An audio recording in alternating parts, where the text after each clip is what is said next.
and domestic violence. That's where we're at right now. So, yay! Hey, Joker. Hey, Kevin. Hey, everybody.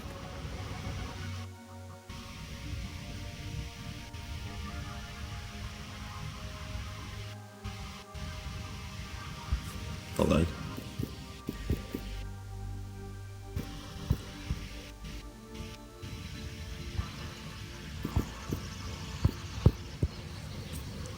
All right, I'm back. Sorry, I had to do something. All right, let's get started. I can't even hear the music. Schmexual. I'm gonna turn the music off. Let's get this started. All right, is everybody ready? All right, I'll give you 10 seconds to get ready.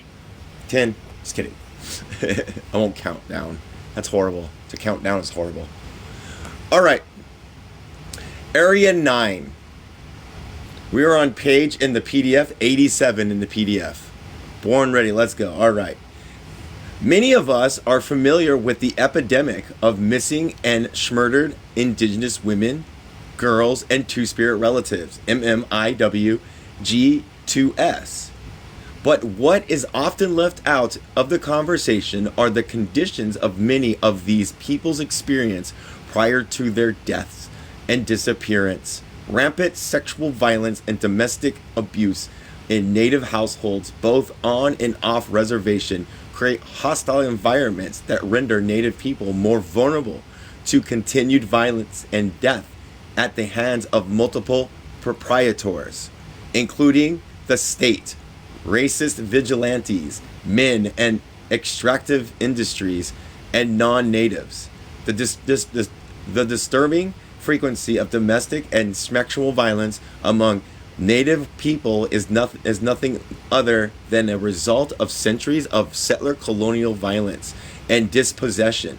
Because indigenous bodies stand in the way of access to the land, and because women are seen as producers of native nations through the European heteropatriarchal lens, violence against women, particularly schmeck violence, is used as means of separating native people from the land. Non-men represent alternative political orders that replicate native nationhood. Violence upon queer and feminine bodies was used as a primary tactic for the obliteration of the indigenous governance structure. For this reason, women and queer people, especially when in positions of power, are the biggest threat to settler projects and dispossession. Leina Beta Samosik Simpson states the sexual violence is an effective tool of conquest because of the overwhelming damage it inflicts upon families, lasting for generations, and instilling shame and humiliation that discourages any efforts to resist. This use of sexual violence as a means of disconnecting native people from the sources of strength, their families, cultures, and traditions of resistance, and the land itself persists throughout the boarding school era, where native children were frequently subjugated to sexual violence and physical abuse by teachers and school administrators, including Christian priests. After this era, native women and families were stripped of their autonomy via forced sterilization, lack of access to equitable prenatal and postnatal care, poor reproductive health services, poverty, assimilation. Oh my gosh. Hopefully it says it. Hold on, let me see if this will say it. Please say it. Of course it won't. Alright, I have to go look this word up. Where did it go? Oh, it's X. Oh no, I need to look it up. It's a word I don't know. Oh yeah, I can copy. Let me copy and paste this real quick. No, keep it.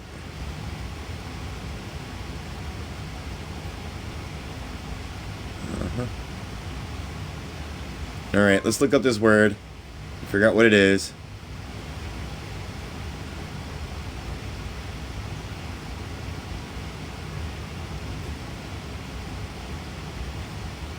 What? It's not extinction. Extinction. Oh, it is. What the hell? Hold on a second. I don't have a second device. Oh no! Hope I didn't lose my spot. Sorry, everybody. This pad is very slow. That's the exotophication. Exotophication. No idea what that means. What the hell? Copy text.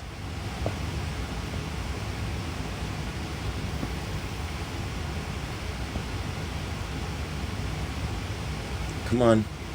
Come on.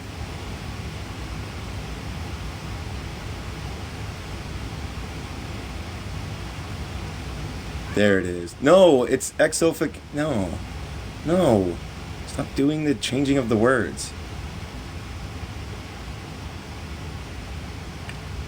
It's an act of treating and portraying someone or something as strikingly different, strange, or appealing, foreign, often through stereotype, romanticization, and fetishization. I'm going to put this in the comments, and then everybody can help me out if that's okay. Sorry it's taking forever. Usually if I have a book, but I don't have a book this time.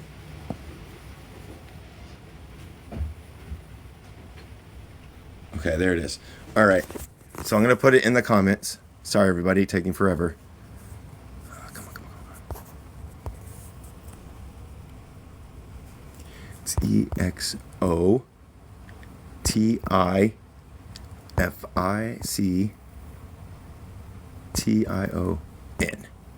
Oh, why did you do that? Stop doing the extra. I didn't say P. I said O. All right, that's the word they're using right there. There we go. That's the word they're using. And the objectification, forced sterilization are rumored to still take place in Indigenous health service facilities, and misinformation about birth control, which is based on racist assumptions about Indigenous women's promiscuity and dirtiness is widespread. Oh, they say that. This ongoing violence is not confirmed just Native people. It deeply affects all colonized people worldwide. In consecutive reports released in 2017 and 2019, the United Nations revealed that women and girls die from domestic violence far more than any crime. All right, let's see if anybody else helped me out. I can't say the damn word. Tried it. This information was released in a global study of unaliving homicides that focused on gender-related unalivings. The study revealed that out of 87,000 women who were murdered around the world, 58% were killed by family members or partners, with 34% murdered by intimate partners, and 24% murdered by other family members. According to the Indigenous Law Resource Center in the United States, violence against Indigenous women has reached an unprecedented level. 4 out of 5 Indigenous and Alaskan Native women have experienced violence, and 1 in 2 have experienced sexual violence. Alaskan Native women continue to suffer the highest rate of forcible sexual assault and have reported rates of domestic violence up to 10 times higher than the rest of the population. Native youth who see violence in the home, which are the majority, are 75% more likely to become a future victim of perpetrator of violence. As we noted in Area 6, violence accounts for 75% of unalivings for Native youth between the ages of 12 and 20. More than 60% of Native youth have been recently exposed to violence in different sectors of their lives, including home, school, and other parts of their community. Native men also experience high rates of victimization. More than 4 in 5 indigenous people in Alaska Native men have experienced violence in their lifetime. Almost 28% have experienced sexual violence. Over 43% have experienced physical violence by an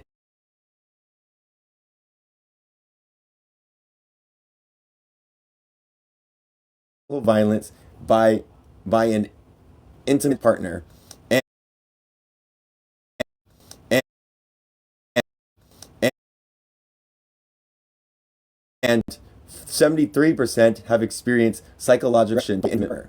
Transgender relatives experience even events. 65% of Indigenous and Alaskan Native respondents to the 2015 U.S. Transgender Survey have been sexually assaulted at some point in their lifetimes.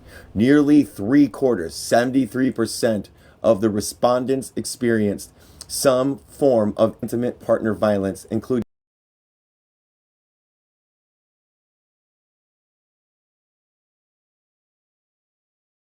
of respondents who work in the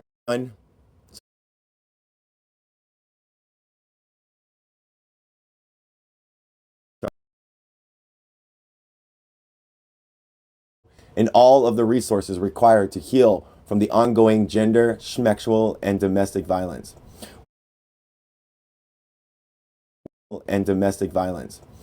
Are mindful of the specific needs for Native women and easy to reach from rural reservations and urban spaces. Consider volunteering at already existing shelters or organizing spaces. Consider volunteering at already existing already said that, or organizing community members to provide safe spaces for and basic necessities to those fleeing domestic violence. With the creation of mutual aid networks, people can organize call lists or online groups of those able to house or assist people fleeing domestic violence with basic necessities such as transportation, childcare, groceries, etc.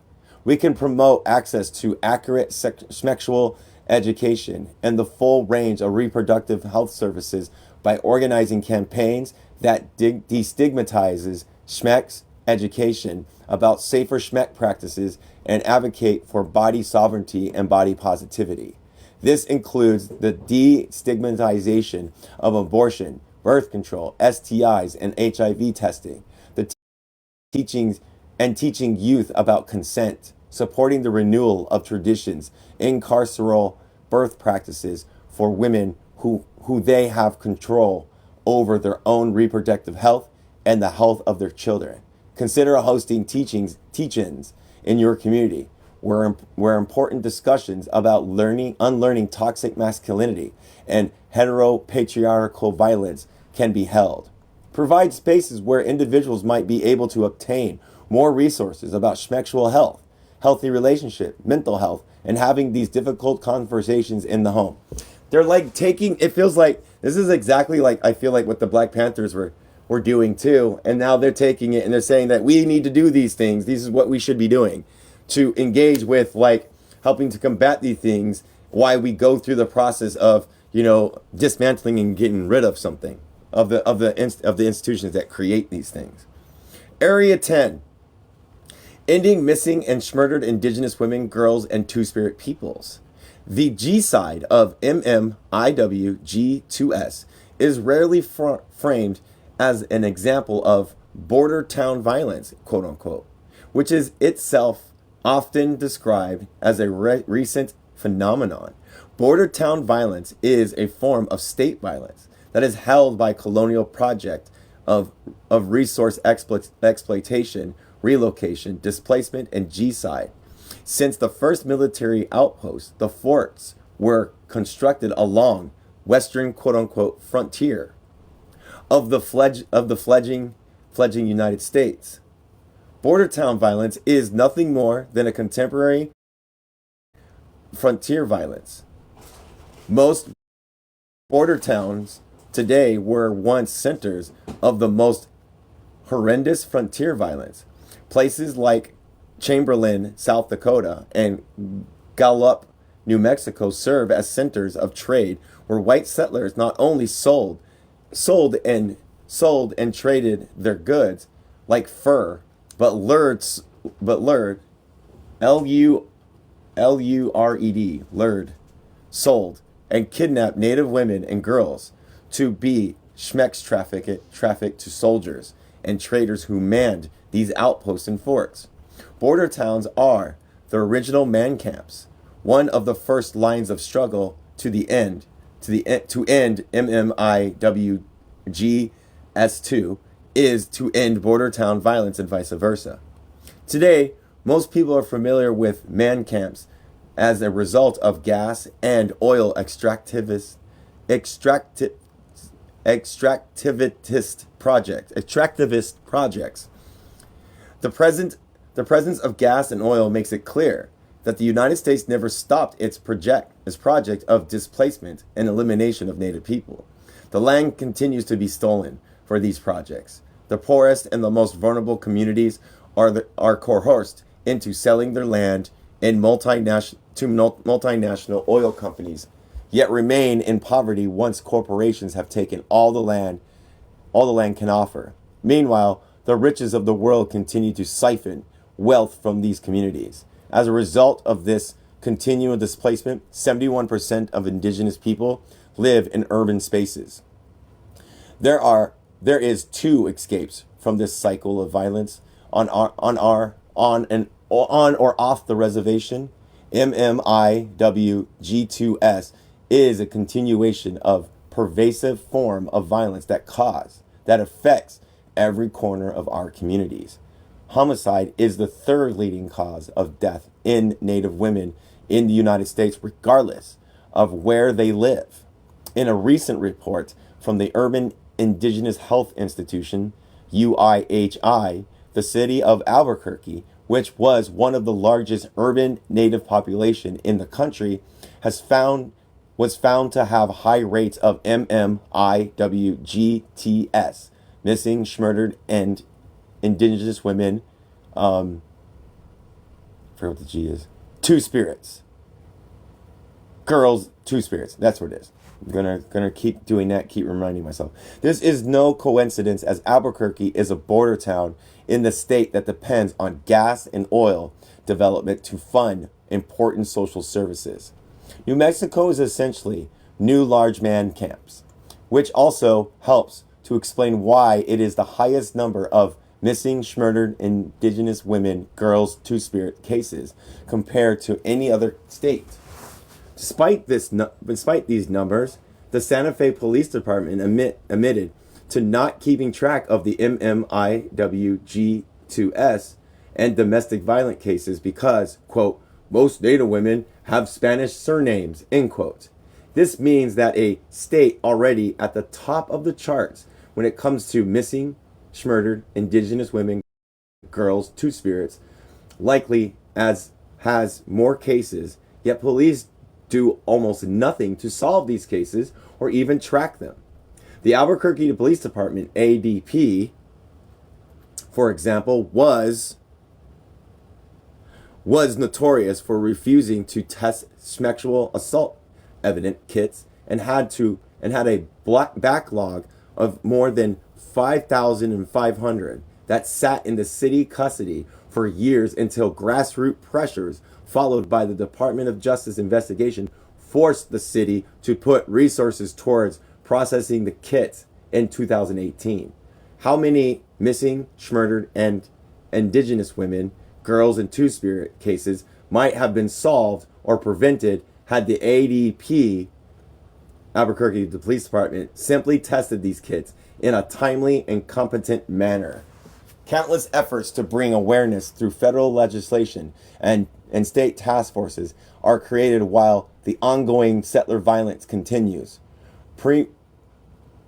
Prominent politicians and advocates in the state, including many Native women, continue to propose an increase in policing as a primary solution to end the crisis, calling for better policing, have been accompanied by national attentions to missing, murdered Indigenous women, girls, Two-Spirit. Yeah, I think I got it.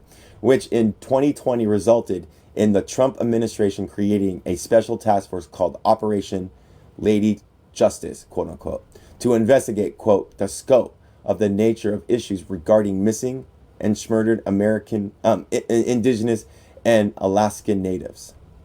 The phrase MMIWG2S now appears on everything from campaign slogans to t-shirts to stickers to water bottles. It is a prominent hashtag on social media, and with the election of Native women like Debs Haaland, who is originally from Lenguan Pueblo in New Mexico and now represents a district in Albuquerque with high numbers of MMIWG2S to U.S. Congress in 2018. 2019 was officially declared, quote, the year of the Native women, end quote. While we are encouraged by this attention to MMIWG2S, we remind our readers that the movement to stop gender and sexual violence against Native relatives begins with radical grassroots organizations formed by everyday Native women. Unlike these politicians and nonprofit grassroots organizations have never separated their calls for justice from larger issues like resource extraction, land return, and sovereignty. Women of all Red Nation idle no more, and now the Red Nation will continue to advocate for an end to missing, murdered Indigenous women, girls, Two-Spirits by demanding nothing less than full decolonization. It is clear that we cannot depend on state institutions to put an end to MMIWG2S. This includes cops. We cannot depend on cops to take MMIWG2S cases seriously when over 40% are domestic abusers themselves. To perpetrate much of the violence that Native people experience more generally. Though Native people make up less than 1% of the U.S. population, they are murdered by police at the highest rate. Cops are part of the problem, not the solution. We must also be honest about the fact that our LGBTQ plus relatives experience domestic violence and police violence in the border towns at the highest rate, because they are frequently disowned by families and discriminated against in workplaces. They can become dependent on underground economies like schmex work, which makes them more susceptible to trafficking and takes place in and around man camps, as well as police violence because of criminalization. As we note in the previous section, domestic violence is normalized and often underreported because it occurs so often in Native homes, families, and intimate relationships. It is so common that it is often not understood as a form of violence. We need to change how we think about violence. Violence is not just war or extreme physical altercations. The most common form of violence is domestic violence, and the source of violence is heteropatriarchy. I love it how they're calling out the patriarchy. It's so great. Love it. What can we do about this crisis? Host actions, demonstrations, or protests. When there is no justice for MMIWG2S, organizations already do vital work for sovereign bodies, institutes, and coalitions to stop violence against Native women and Native young sexual health networks. Start your own campaign if there is nothing being organized around you. Host workshops, study groups, fundraisers, and other events that bring awareness to missing, murdered, and Indigenous women, girls, Two-Spirits. When Dene mother Laurel Tsinghene, Tsingine, was murdered by racist cops Austin Shipley in the border town of Winslow, Arizona in 2016, he was left free to roam the streets. the Red Nation alone, with Laurel's family, demanded action and held a number of protests, which led to the creation of the Border Town Justice Coalition, a report on border town violence, and an investigation by they say Navajo Nation, but I've been told that it's Dene, of the Winslow Police Department. Create accessible literature and online documents that can be easily circulated within our community that contains facts about MMIW G2S and have a larger analysis of its connection to heteropatriarchy, resource extraction, and colonialism. It is important to have conversations with family about the negative attitudes about women and LGBTQIA relatives, as well as our dependency on fossil fuels, revenues, and normalization of male privilege contributes to this epidemic. End of Unit 2. We are now on Unit 3, Healing Our Planet, Reinvesting in our common future. Take a break real quick, look back, just to see. You're not getting lag anymore. Okay, good. All right. Now, has the live stopped lagging? We're good now? I just looked down and realized the live was lagging. I'm sorry, everybody. Are we good now? Everything good?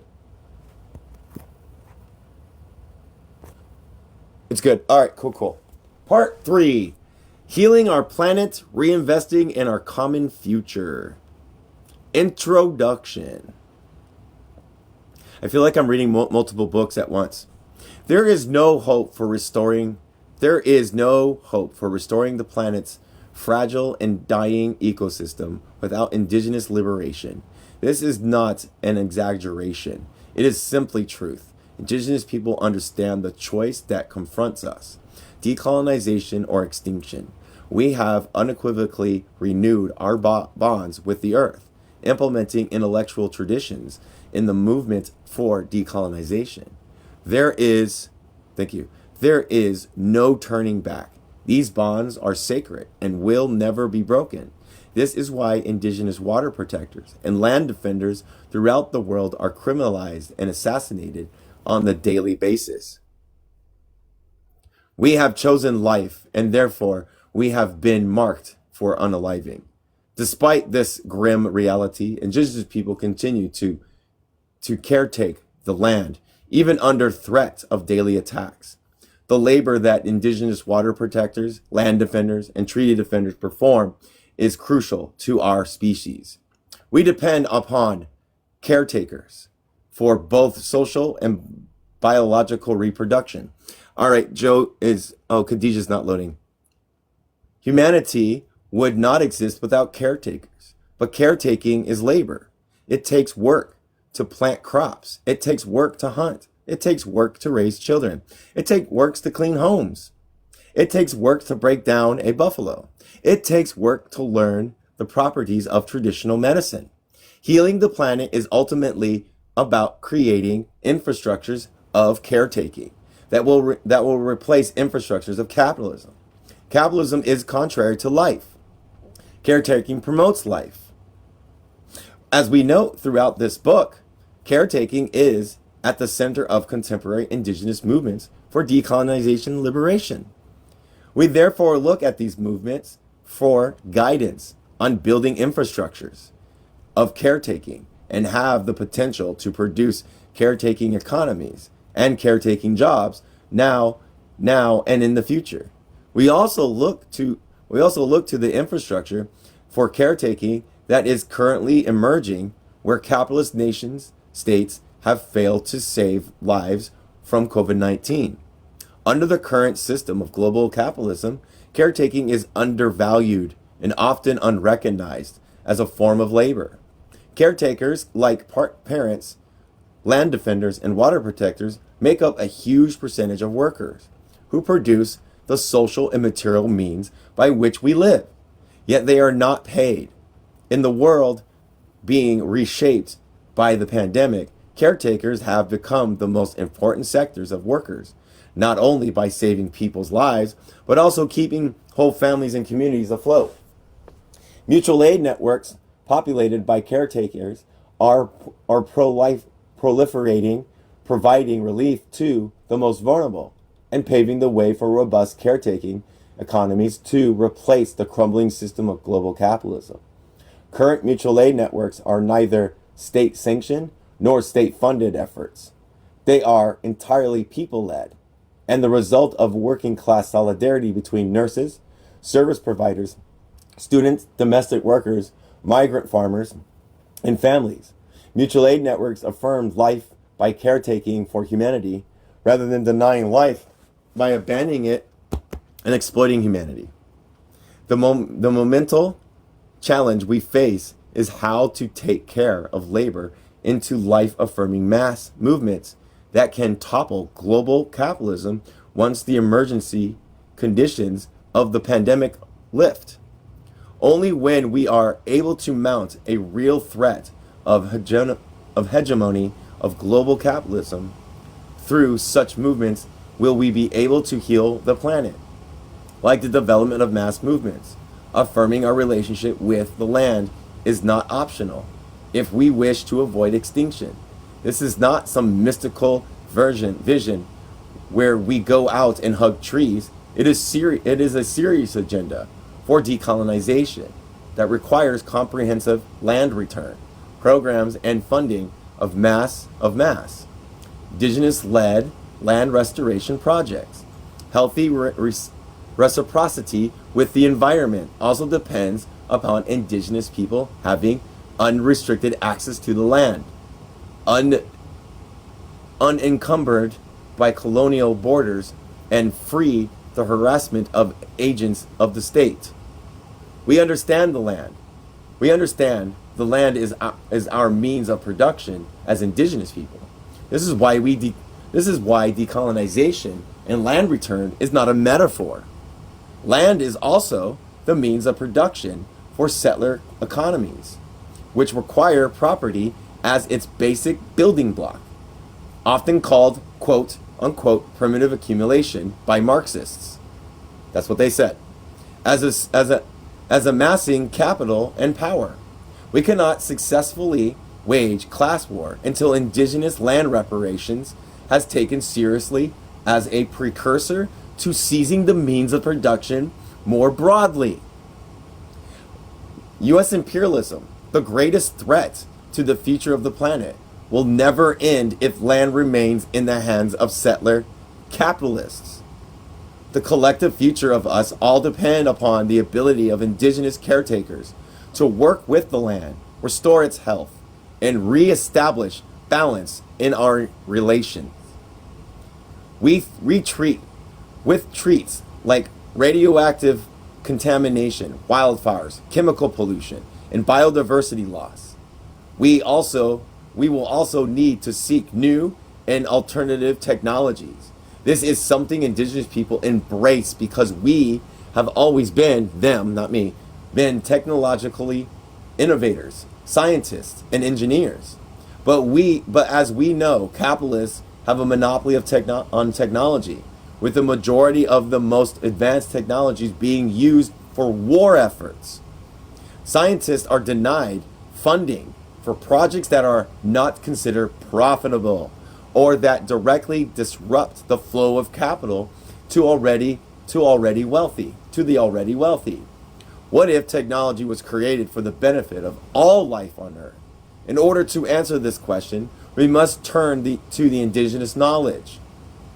The following pages prove that our traditions of science, technology, and diplomacy are key to assuring a future for all living beings on this earth. Trauma-informed thinking has taken over indigenous governments, institutions, nonprofit revenue streams, and even movements. Like electoral politics, trauma-based healing sucks all the political and emotional energy out of the room, leaving little space for other possibilities and visions of change. The narrowing of our collective energies into trauma has come to the expense of building vibrant and militant struggles for liberation. with other colonized and oppressed peoples of the world. Rather than allying with the revolutionary movements of the global south to return U.S. imperialism once and for all, we argue on social media and academic panels about injury. Who is more injured and who injures more? This is entirely an first world discourse. Movement outside of the United States rarely traffic in language of trauma and injury to develop political positions or tactics of organizing. What does it mean to take up healing as a revolutionary concept? One that transcends the neoliberal realm and the individual trauma and allows us to imagine a world that prioritizes collective well-being and healthy relationships. It is this time of the global pandemic we must reclaim healing from neoliberal individualism, affording a trauma and injury, and instead globalize our efforts. The Red Deal advocates for healing our bodies and the planet, but not for individual trauma alone. We must heal from colonialism and capitalism together. Quote, we have to quit crying on the shoulders of the man who stole our land, end quote. The late, I'm gonna put this person's name. I'm gonna put this name in the chat. I will screw this name up. ENCWE, and top of the E is an accent. That makes sense to people. So, oh my God, where did the E go? Okay, it said an R instead of an E. So the E has an accent pointing downwards, slanting to the right. So this is something Elder Arthur Manuel. So here's the name, with the E having an accent to it. I think that's what it's called, and it has a dash. Yes, but pointing the other way. Pointing the other way. It's pointing the other way. Was found to saying. The saying has the acute I can't say the word. Renaissance. Okay, this saying has an acute renaissance in Canada. So they're talking about the saying that we have to quit crying on the shoulders of the man who stole our land. That's what they're talking about. This, and then I'll go on to, the saying has an acute renaissance in Canada, where the Truth of Reconciliation Commission listens to millions of hours of Indigenous testimony documenting the abuse at the hands of residential schools and the intergenerational trauma that ensued. While the testimony... Oh, thank you. Thank you. Yes, that. Two Spirits got it.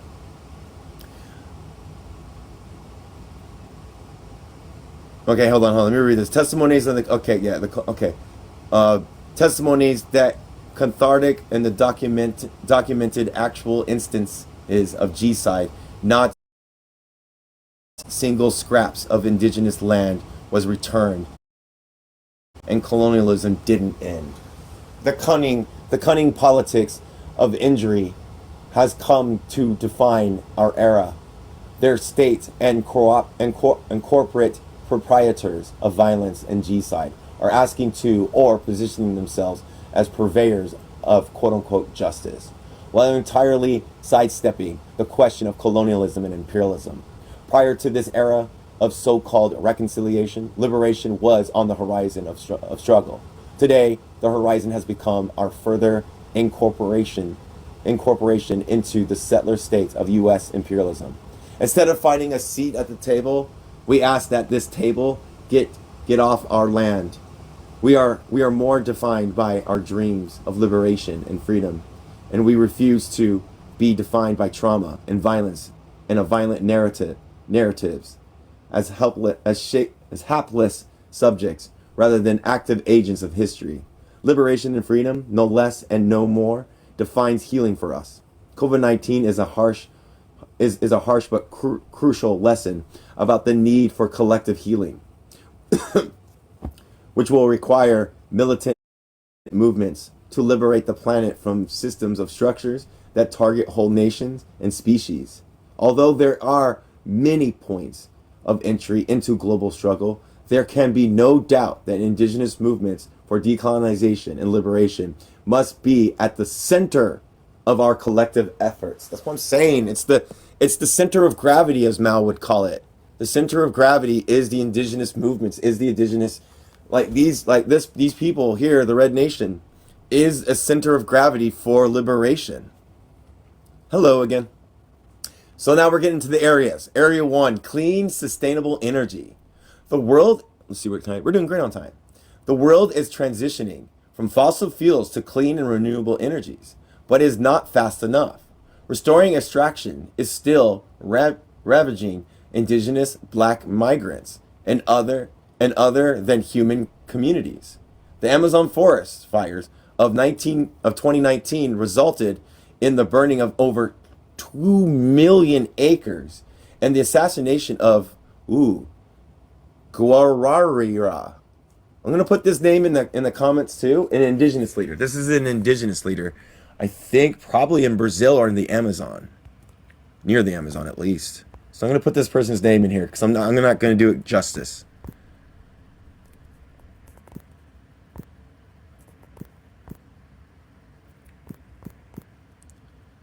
That's the name, right there.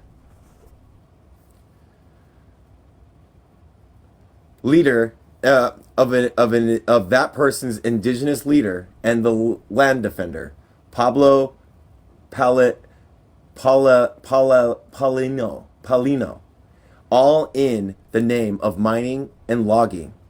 In early 2020, Canada invaded sovereign Wet'suwet'en territory to remove UNIST 010 land defenders who had successfully stopped construction of coastal gas-linked pipeline for close to a decade. Infrastructure projects like the pipeline that carry natural gas from fracking fields to ports for international export violate Wet'suwet'en sovereignty. The Navajo, they said, but I've been told and educated it's Dene. The Dene Nation is still one of the largest resource colonies in the United States, supplying energy through coal and natural gas conversions, and some of the largest cities in the American West, while many of its own citizens live without basic infrastructures like clean water and electricity. For indigenous, thank you.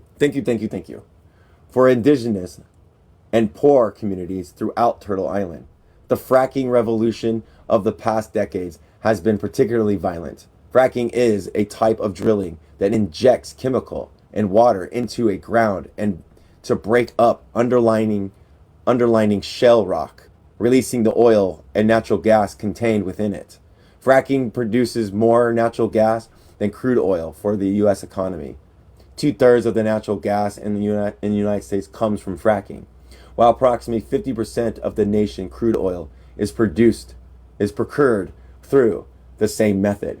Corporations like TC Energy, formerly TransCanada, the corporation that built the Dakota Access Pipeline, claim that natural gas is one of the world's cleanest and safest energy resources. Natural gas is called clean, quote unquote, because it emits 50% less carbons than coal when you burn it. Governments like the state of New Mexico have partnered with fracking corporations to create shiny public relations campaigns about the benefits of natural gas as a bridge fueled that will help the planet transition from dirty fuel resources like coal into net zero carbon renewable sources. Native people know the truth about this so-called clean energy. While the natural gas boom has created billions in profit for extractive corporations, governments, and investors, the fracking required to extract natural gas from below the Earth's surface has devastated indigenous communities in eastern regions of the Dene Nation. Meanwhile, extractive corporations are investing billions in renewable energy technologies to ensure that they have a new source of profit once, quote, dirty energy is phased out in favor of, quote, clean resources. Renewable energy corporations and the startup proliferate, creating a new class of millionaires and billionaires who invest in green technology to profit while proclaiming that they are saving the planet. The United States backs right-wing coups? Is it coups? Oh yeah, coups in indigenous nations like Bolivia to access green energy resources like lithium. So instead, they're going out and they're doing the whole still imperialism for clean energy. Rather, extractive capitalism or green capitalism, profit is all the ruling class cares about, not the future of humanity, not indigenous sovereignty, not the health of the earth.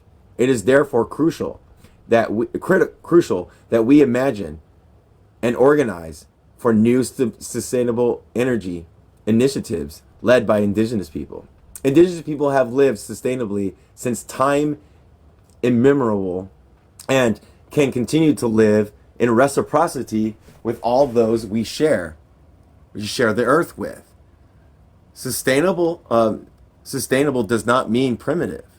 We must reclaim indigenous intellectual traditions of the Western Hemisphere, which we have some of the most advanced technologies in human history. We have millennia old mathematical and scientific theories allowing us to track the movement of solar systems, maps out of stars and galaxies, and create functional plumbing in adequate systems. Because they had all this stuff when the fucking colonizers came. Like even fucking like they talked about it in most of their journals of how like they were basically better, had better systems and better technologies and better like places better than the Europeans. It's fucking wild.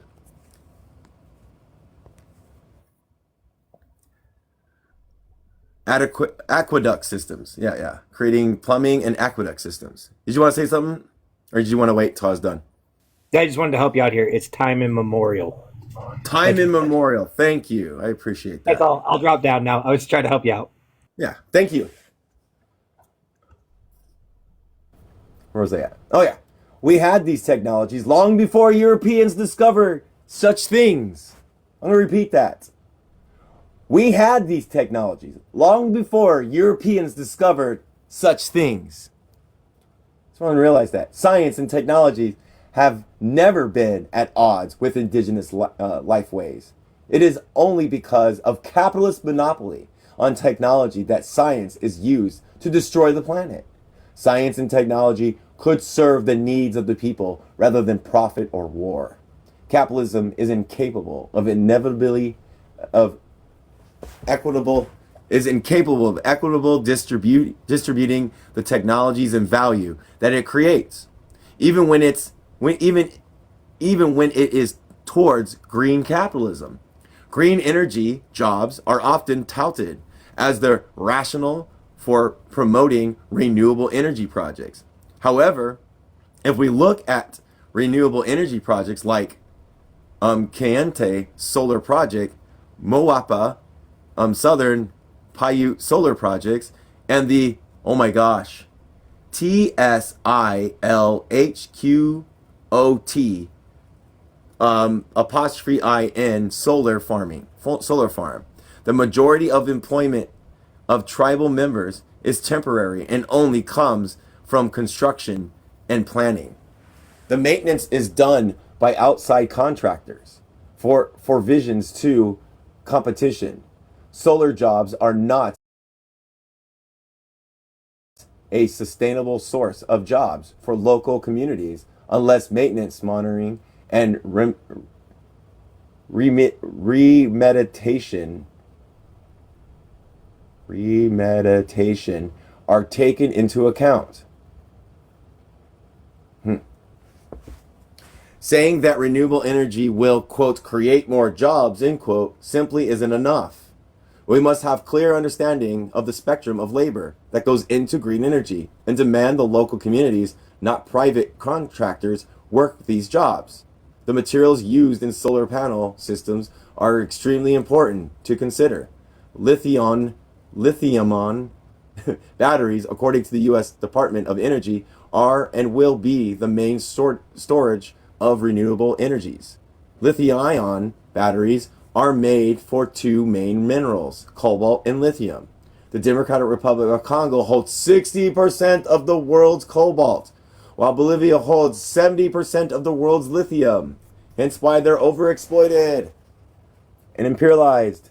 Both countries face heavy exploitation. I was right. Yes. Woohoo. Heavy exploitations by the world's economic powers like US, China, Canada, France, and India. Like US, China, Canada, France, and India. These are Marxist-Leninists calling out China. While these countries are simply a global north, are supplying the global north with green energy for the future, they remain some of the poorest nations of the world. We must not replicate the injustices and inequalities between the global north and the global south that exists under our current structures of global capitalism by simply replacing fossil fuels extraction with renewable energy extraction, kind of like what they're doing in the Congo. Sorry, I'm getting excited. Even with the transition to green energy, the capitalist and colonial relations remain intact.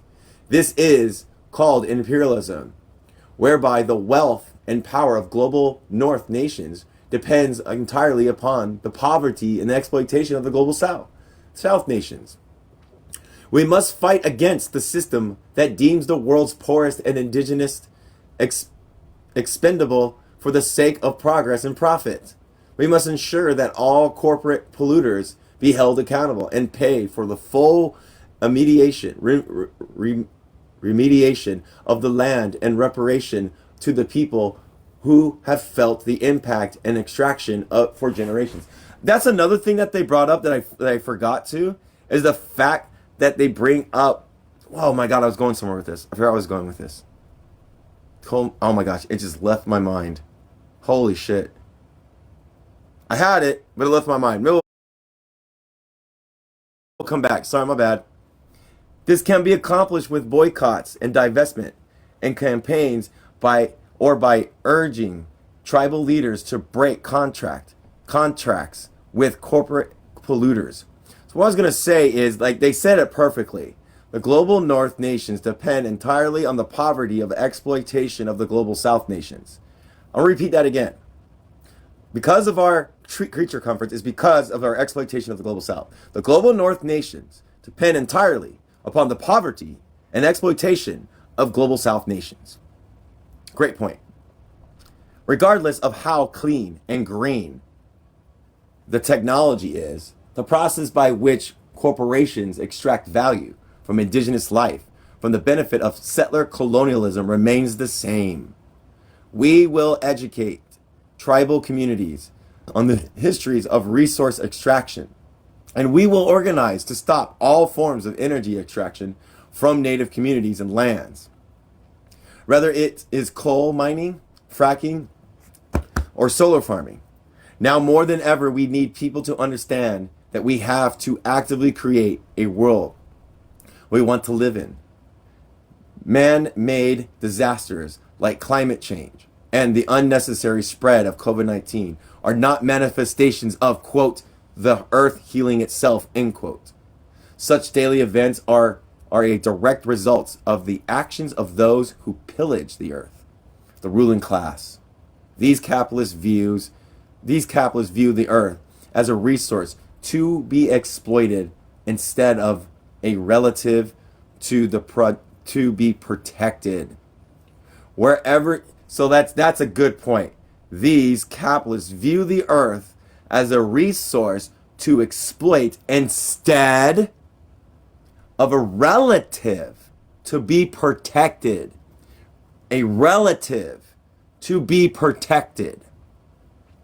Wherever you are, create campaigns that pinpoint the central role of capitalism in creating this suffering and the need to dismantle capitalism for the sake of our common future. Area 2. Huh. Interesting. All right, Area 2, traditional and sustainable agriculture. Indigenous people have always been farmers and caretakers of the land. Worldwide, more than half of the crops grown today originated in what is now called the Americas. Every potato in Ireland, tomato in Italy, chili in Thailand, was cultivated here first. We adjusted our life ways to maintain sustainability. For example, when Pueblo peoples migrated from certain areas, it was due to the realization of irrigation farming alone was unsustainable in times of severe drought. This led to the development of dry farming methods. Simultaneously, areas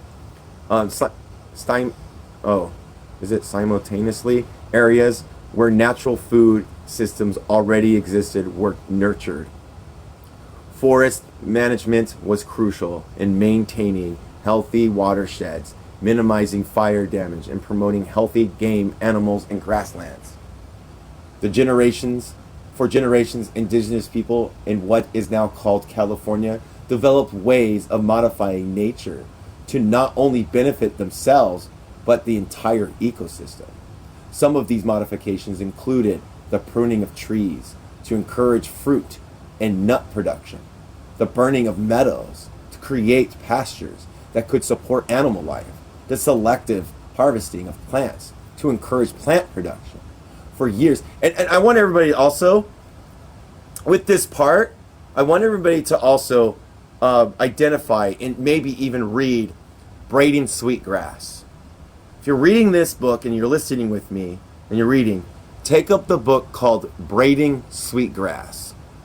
Wonderful book for reciprocity and stuff like that, and biodiversity and how we connect with nature and how we should be with nature.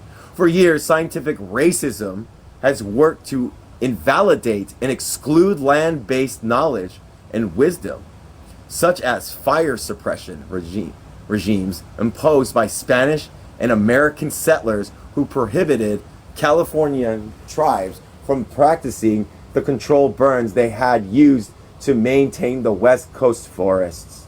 Modern science is only now recognizing the benefit of indigenous knowledge.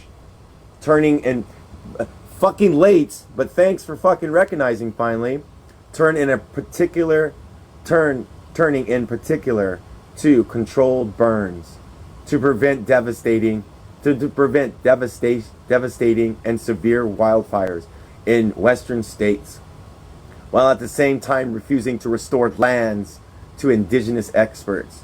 The efforts by many tribes to acquire land stolen from them in order to properly caretake and restore them should be supported widely, as in indigenous people are crucial to sustainable ecosystems. Extractivism and militarization of native lands disrupt our land-based economies, which had always allowed for sustainable food production. One of the first weapons of colonial violence was to destroy crops and food systems in order to weaken people, often coinciding with forced adoptions of non-native diets and outlawing the cultivation of traditional foods. For example, Spanish settlers outlawed the Mayan and Aztec peoples from growing amurthan. I can't say the word. I'm going to say it in here and maybe look it up. Oh my gosh, what is going on? Stop doing this. Okay, hold on. Let's put this in here. Where'd it go? Where did it go?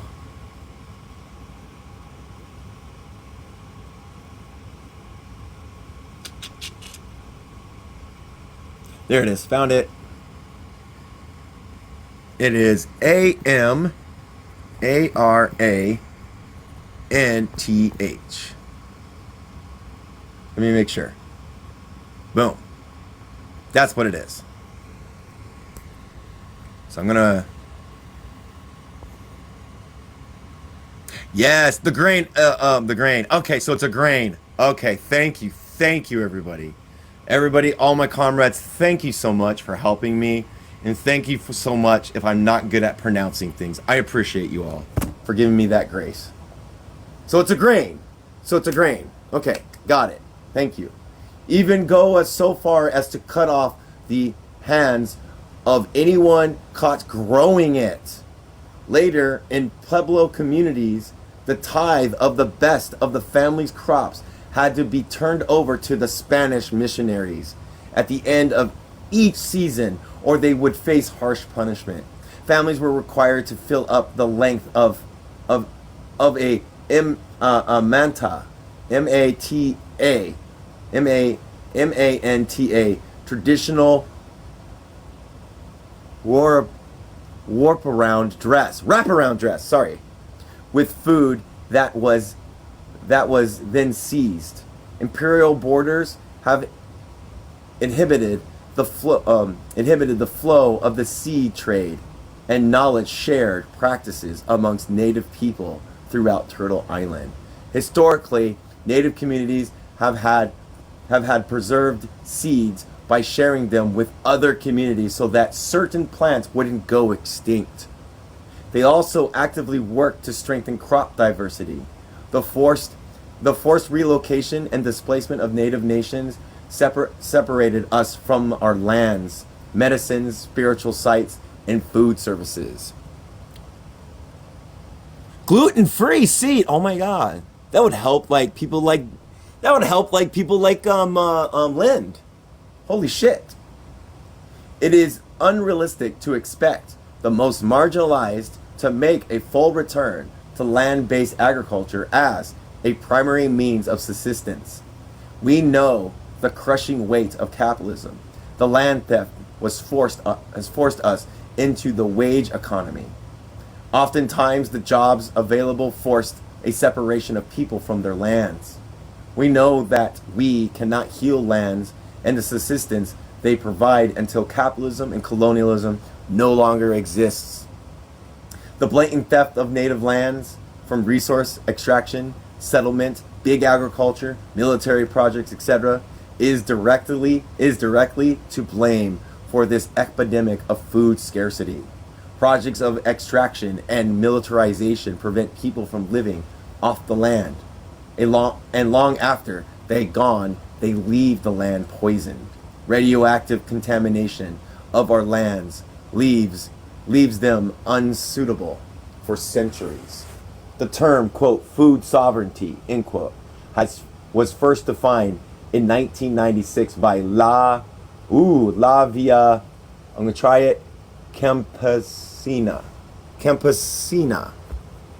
L-A space L-V-A, and it says C-A, Campesina. I think I got this wrong, right? Campesina. La Vie Campesina. An international group of peasants and small-scale farmers who sought to articulate a common response to neoliberalism and dominant market economy, and to defend their rights to the land and seeds. Food sovereignty has since been taken up by many indigenous people worldwide. Seed sovereignty is the right to produce, to breed, harvest, and exchange diverse and traditional indigenous seeds outside patents of the market economy, and can be understood within the broader framework of food sovereignty. Seeds also have a very specific ties to the birthwork movement, with the seed being understood as the womb and representing a life source. For some native people, seeds themselves are even required in ceremonies following the birth of a child. Seed sovereignty is constantly threatened by commodity culture through big agriculture seed plants across cross-pollination, with genetically engineered contaminants. The laws catering to agriculture companies that make traditional seeds illegal to grow and possess. The genetic mutations of seeds through cross pollinations from GMOs, for example, can have deleterious effects on the offsprings of the plant. And likewise, the experience and environmental exposures, whether negative or positive, can impact 3 generations in one pregnancy. Wait, where did I go? Hold on. Poses genetic mutations of the seeds across pollination. Yeah, for example, the deterioration, the deleterious, deleterious effects of the offspring of a plant, and likewise the experience and the environmental exposure, whether negative or positive, can impact 3 generations in one pregnancy. And then it goes on, a human fetus develops every egg they will ever have while still in utero in the womb. If the biological parent is exposed to contaminants, their unfertilized eggs are also exposed. Seeds have cultural oh my gosh, I can't see this word. Hold on. It means that the seeds won't produce more seeds. Okay, good. Thank you. I'm having a hard time pronouncing things. Hold on. I'll be right back.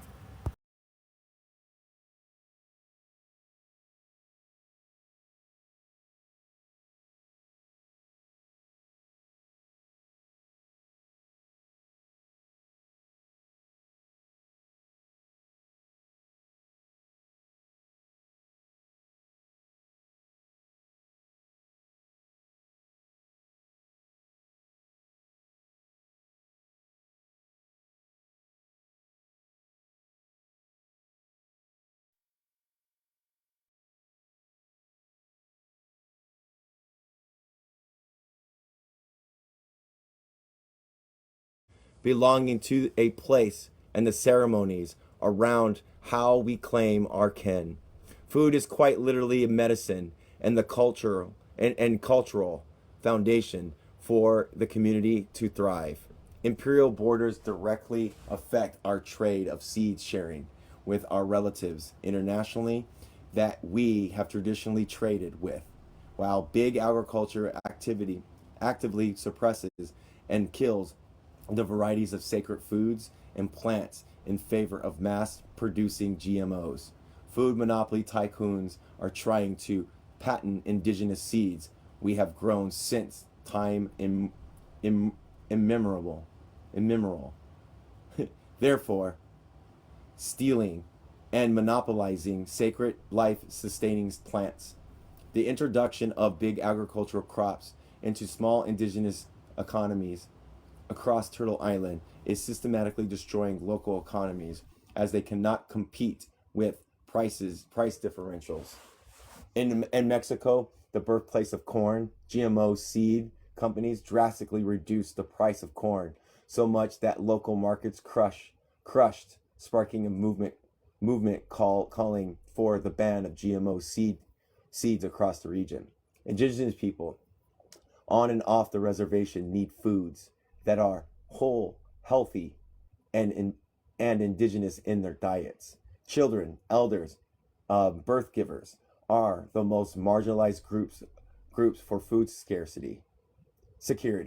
While native land is stolen for big agricultural projects, native people are not allowed to access the goods grown on their own lands. The market sees that these goods are exported elsewhere, making it impossible for local subsistence economies to exist. Meanwhile, the state neglects native communities that lack infrastructure, such as grocery stores, to ensure nutritious foods are accessible. Capitalism is why only the cheapest food are able to make it to the most rural areas. Even in the event that healthy food is available, it is often unaffordable. It is easier and more convenient for someone struggling to survive and work full time to buy ready-made foods that it is to access foods that are locally grown and contain less chemicals and a smaller carbon footprint. Since the distance between farm and table is shorter, it is cheaper and therefore more profitable to sell unhealthy foods that can't sit on the shelves or be prepared in the manner of minutes, but less healthy for the consumer. The priority of is profit in this system. It is also the reason why healthy foods are accessible for low income families. In rural and urban area communities, this translates to having a great travel distance and therefore send more income to get to the grocery store that sells healthy food at affordable prices. So even when they go to these things, they have to buy gas to get there, and then they have less money to buy food. Big agriculture projects should be understood as projects of resource extraction. Resource extraction depletes and pollutes the soil, making the land unusable for generations and minimizes available lands for growing food. This creates the need for expensive long-term environmental restoration. Rather than undertake the land and see that it is restored for long-term food production, federal food programs such as commodity distribution programs try to compensate for the destruction capitalism and colonialism have caused to native food systems. However, distributing food that are not indigenous has a negative impact on health and well-being in the long term, creating issues like obesity, diabetes, cardiovascular disease, and other negative food health impacts. Let's see. Land return. Our land, air, and waterways are polluted from capitalist endeavors, government mismanagement, and militarization. Traditional caregiving and sustainability do not disrespect or cut kinship with our land, air, water, and other than human relatives. Our mountain relatives are under military control and have been contaminated with nuclear waste and radiation, from contaminated water to contaminate animals and plants and even the clay we use. This has affected every corner of life and our ability to sustain our relatives. This catastrophic offense will take years beyond our generation's lifetimes to clean and restore. The point is, though, is to start doing it. Get rid of capitalism, colonialism, and start doing the things. We might not, and when we start doing the things, it's like that will, yes, we can start doing it now. Having control over the ancestral territories is vital to our ability to care for them and is a generation-long pathway to true sustainability. Only when land is restored and returned can we begin to rebuild our economies and our nation with true sovereignty. Having a say in how the land is cared for would allow us to reassert our relations with the land and our non-human relatives, which is the basis upon which indigenous people define their nations and sovereignty. Do you want to say something, Two-Spirit, or are you just up here to help? Well, I was going to help you again with the same thing. It's time immemorial. Time immemorial. My reading is just horrible with that. Sorry. Oh, no, you're perfectly fine. You're good. Go ahead and keep going. Yeah. Remeditation. I'm having a hard time today. Will it say it for me? Please say it for me. No, it won't. Remeditation. I think that's what it says. MREME meditation. Yeah, it's remeditation. Yeah, I got it right. In places where native ancestral homelands have been heavily polluted, or diminished by resource extraction and militarization, the use of contemporary agriculture and horticulture practices may need to be taken up alongside traditional knowledge. We can incorporate hydroponics and aquaponic food systems into our lifeways, while the land is in remediation from extractive and military projects that have caused immense devastation. So they're talking about moving to these hydroponics and aquaponics to help heal the land more. So the land will be more healed. I get it. Hydroponics and aquaponics allow food to grow without being planted in the soil or using groundwater, and allowing food to be grown indoors throughout the years. For indigenous people, we can decolonize and restore balance and harmony of our food security and sovereignty through planting community gardens, using our planting, harvesting, and ditch work songs. Oh, nice. So I guess when you guys do the planting, it's a ceremonial thing, isn't it? I'm assuming, right? Yes. Thought Yes, it so. is. Knew it. We can use our knowledge in waterways, seed storage, and seed exchange by dry farming, and waffle gardens. What are waffle gardens? Did you ask where Waffle No, Gardens? what are they? Waffle Gardens? Yeah. I'll explain it to you in Discord. Okay. Waffle gardens to revive our gardening traditions. We can do this. The reason why I don't know is because I don't know how to garden yet. Yet. Notice the word yet. We can do this in a way that is culturally and spiritually grounded, so our prayers support the health and the well-being of our communities. Yep. Everyone can help to restore indigenous seed economies by trading with indigenous folks around the world. So are they asking us as settlers to engage in this? That's how I feel when they say Yes. that everyone can help. Everybody. So does that mean that the seed trading was global for you guys before colonization? Yes. Yes. They have documented history of travels from the indigenous people here on Turtle Island to the indigenous people of like the Maori people across over in like Void's people, which is on the other side of the world. They have trades with indigenous people and the people of Hawaii. They have indigenous trade between multitudes of different people around the world. They had evidence of trade between the indigenous people here and the indigenous people of Africa. Heard. And yeah, what we would do is trade seeds. Because seeds are important, because life, like food, brings life, right? Brings energy and the abilities to do stuff, to do labor in a sense. You know what I mean? Correct. But one of the things that, like it was already talking about previously, you have to recognize that companies are purposely sterilizing seeds to the point to where they won't reproduce more seeds. This is why you have cornfields that don't reproduce the corn, and they have to rebuy the corn seeds from the companies. So that it's basically a money grab that they're doing. They're purposely genetically changing them so they won't reproduce more seeds. Yeah, that's why we got the seedless like watermelons and melons, because people could take the seeds from a watermelon and grow a watermelon somewhere. Yeah, I get it. Right.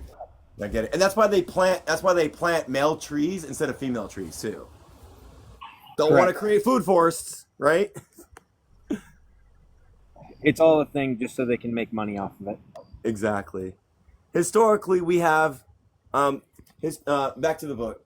Historically, we have elaborated trade networks in place which allowed for the transfer of trading of seeds, meats, and agricultural knowledge. So you guys traded knowledge. Oral history of the Pueblo people tells of the way we could create seeds, respiratories of in other communities, sometimes hundreds of miles away, to protect these crops from the devastation of European invasion, where food sources were often targeted for destruction. Because if you get rid of your food source, your economy, then you have to succumb to the capitalist exploitation and colonialism. That's why they did that shit. They did it to Africa, and they did it here.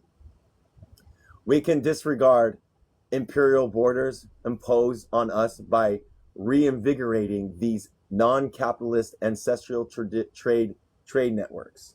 We can revive the regenerated traditional ways of harvest management through corporations in exchange with others, whereby strengthening traditional and sustainable economies.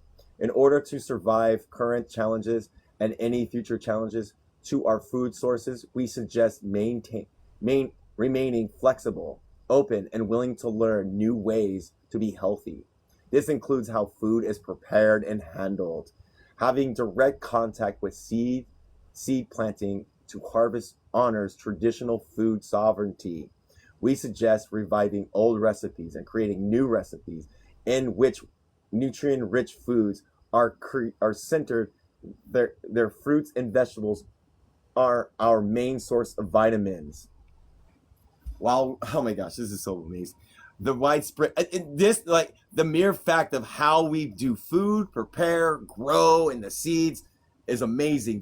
Like they're bring. Yes, I love it. So then we will see watermelons with seeds again and shit like that, and be able to grow. Yeah, got it. The widespread labeling of food containing genetically engineered and transgenic ingredients must be mandated for food justice, allowing people the option of informed consent that for what they are consuming, because we don't have consent. We must be in solidarity with indigenous communities globally and shared resistance. See, this is where they tie in the whole internationalism and shared resistance to ban GMOs and transgenic seeds and work towards creating, quote, genetically engineered free zones, end quote, across nations. We look to the work already being done by New Mexico Food and Seed Sovereignty Alliance to preserve traditional and sustainable agriculture, and the traditional Native American Farm Association, TANF, and the New Mexico what is that word? Aqua Association, NMAA, collaboration on, quote, a new declaration of seed sovereignty, a living document for New Mexico, which offers 30-point highlights the devastation of indigenous lands and agriculture and lays out the framework for their restoration. Awesome. We know that as a result, for being forced into a capitalist economy, Native nations have been pressured into selling their lands and resources, making contracts with extractive corporations in the name of economic development, quote unquote. Native nations are only allowed to engage in economic development in just a few ways as domestic dependent nations. Gaming, tourism, of course, they resulted them to that, and the selling of land and resources are among the most common. For this reason, many tribal governments actively work with extractive corporations or military branches for the minuscule profit that can be gained for allowing such occupations. Are they talking right there, Two Spirit, of the governance that was created by the settlers, kind of like a comprador? Yes. Yes. Because, like, even with us, we have to overthrow the aristocracy and the ruling class. You have to overthrow those people, don't you? Yeah. Where was I at? Correct. Yeah. We can pressure our tribal governments to cut ties with corporate polluters who aid the devastation of land in the name of economic development. We can divest from big banks that fund extractive projects, both as individuals and as native nations. We can stand against continuing land devastations by organizing and participating in protests, blockades, and encampments. We can urge our tribal governments to assert their sovereignty in rebuilding our relationships with native people beyond U.S. borders, to restore knowledge and trade. This is how we can heal the land and rebuild our own economic frameworks to end dependency on the settler state. I almost said shelter state. And I think I'll stop there, because next is Area 3, Land, Water, Air, and Animal Restoration. It's all interconnected. They're really drawing the connections and stuff, that everything is interconnected, even globally. They're engaging in global internationalism with other indigenous communities to bring back the trade routes, the economies that they had. It's almost like it's almost like a lot of these things could help people that are here. Like for instance, growing grain that is a particular seed that grows non. What is it? What is that? What is Len not like? Gluten free stuff. It's fucking amazing. And it goes into depth of how these things are going into their communities and taking and taking and taking. And it also does the same thing to bring these communities into a tourist type of thing, of service industries, like they do in African nations to African people. It's the same blueprint. Same damn blueprint.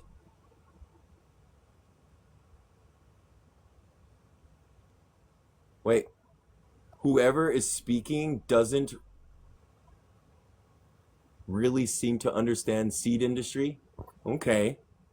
Wow. I guess I don't understand seed industry. All right. We're going to stop there. Oh, what is F1 hybrid seed? Like, what? Okay. It's an actual seed. I just don't. I want to see because they're challenging your credentials. But here's the thing: I actually know more about seeds than I guarantee you they do. So I'm asking them to tell me what an F1 hybrid seed is because they're trying to claim. Oh, you blocked them. So they're trying to claim that seeds are not automatically sterilized, which is BS. Because the F1 hybrid seeds, which is the seeds that most farmers use commercially, are seeds that are perfectly purposely made to make it to where they don't breed more seeds. So like they're full of it already. Yes, they are correct that the what are known as the Terminator seeds, they don't get used in commercials, but they're actually something that they're currently scientifically making in labs right now, which are known as Terminator seeds. But the F1 hybrid seeds have such a high. What they do is they have them engineered to where they do a high yield, but they don't create any more seedlings. So what it does is it doesn't provide any seeds off of that. So like if you took a seed from an F1 hybrid seed, you cannot then replant it and grow a new seed. Yeah. Yeah. No, I really like how detailed, like even with this small book, only 100 and like semi pages, it has lots of details and very particularities. It really goes down from the general to the Pacific. I can't say it. To the specific and back. You know, it really holds on the Marxist Leninist line. It feels like Marxist line. What? It tries to cover all of Turtle Island and Yeah. some. And it also brings in like what traditionally has been destroyed by imperialism and by capitalism and restoring those same things, because I think it's very important, because seeds do support life just like water, you know what I mean? So it's very important, you know. I like this book, and I'm curious too, Spirit. Um, since like you're the person that I know is kind of connected to these things, is there people where I'm at, and we'll talk about it in VC, where I'm at that I can connect with and do like, because I feel like that Red Nation is also telling us people that are deconstructing, decolonizing, to be a part of this, to actually come in. Yes. And yes, so like, do you know any, like, you know where I'm at? I was wondering if you can get me into contact with any of these, if any of this stuff happening where I'm at, so that way maybe I can engage also as like as I'm engaging with the group I'm with right now. Like I would love to do that. Of course. Of course, that's not a problem. I would love to get in contact and ask, what do you need from me? What can I do? You know what I mean? I would love that, because Yeah. the group I'm with allows us to dual cart, and I would love to dual cart and help out. Yeah, because like a lot of the, I guess a lot of the indigenous and people and black and African people out here are in like coalition with one another, because they recognize that there's coastal indigenous communities out here, you know, because the indigenous and black people out here really worked with each other, it seems like, and actually kind of had some unity with each other to overcome like being like enslaved and colonized, you know. So So you were asking what waffle planting is? yes. Okay. When you make a waffle, what does it make? It makes a pancake, but not a pancake. No, no, it makes divots in the ground, right? Oh, I can't. So like if you took the Okay. ground, you made divots. So the reason for this is you'll have little tiny mounds and they're little squares basically. Usually a square and they'll have like a grid and you grid out the different plants and they have like a thing that goes just above it on the line. So think about it as if you would take a waffle thing and pushed it into the ground. Okay, I get it now. Another question that just came up. The sooner the better, of course. But how quick do you think have they come up with? Have they come up with any type of like research?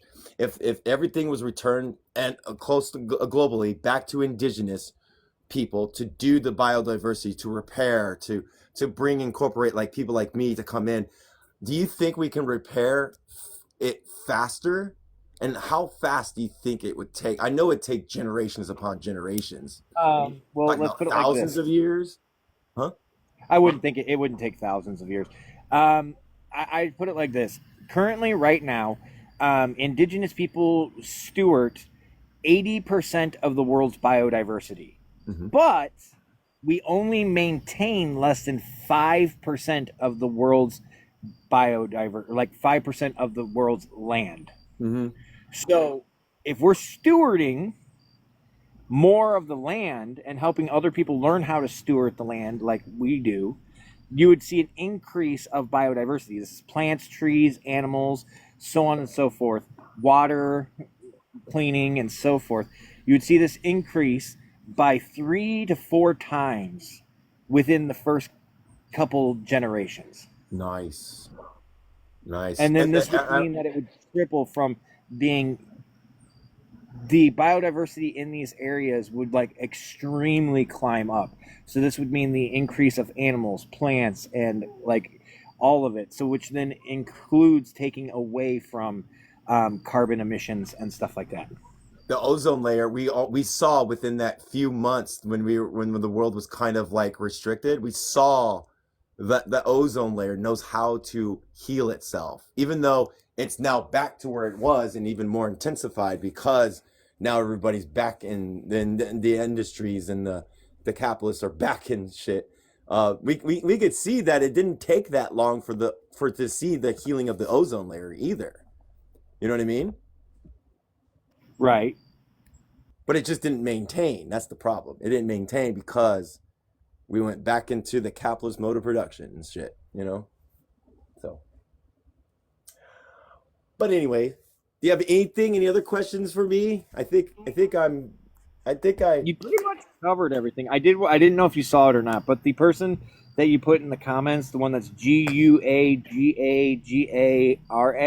Mhm. Um, I don't know if this will show up, but this is their full name, by the way. Um, and on top of that, they were, for TikTok purpose, assassinated in an ambush by illegal loggers while they were defending their people's land. It really feels like that we all need to link up with water protectors and land protectors. It feels like that could be the front line in a sense. But there's also the town centers that also needs to be the front line in a sense too, to get rid, you know what I mean? To overthrow like local governments and stuff like that. You know what I mean? So I really feel like we have multiple front lines, but I think one of the main front lines is the land protectors, water protectors, and urban guerrilla warfare in Minecraft. I agree with you. Yeah, yeah. So yeah, But we with need that to hook up said, with I'm these gonna people. drop because my phone is at 1%. Yeah, So I'm gonna close down anyways. Go feed Rufus and stuff. So I think I'm closed down. We're on page. Let's see here. Before I close it down, let's regroup here for a second, real quick. All right, we made it to page 107. So not too long, but like this is good. This is good, and I think we're going through it pretty. I think the thing is too is that they really laid it in plain talk. Like you didn't get the material conditions and the dialectical material. They didn't say that. So it seems very good for common. I hate saying common for people that don't understand the language of like Marxism and scientific socialism and stuff. So I think they're really good at making this available and also absorbable for people. So I like that. That's one of my biggest likes about this book, is that it does that. But anyways, I am going to close it down, and we'll do this tomorrow. Yay! Hope everybody enjoyed.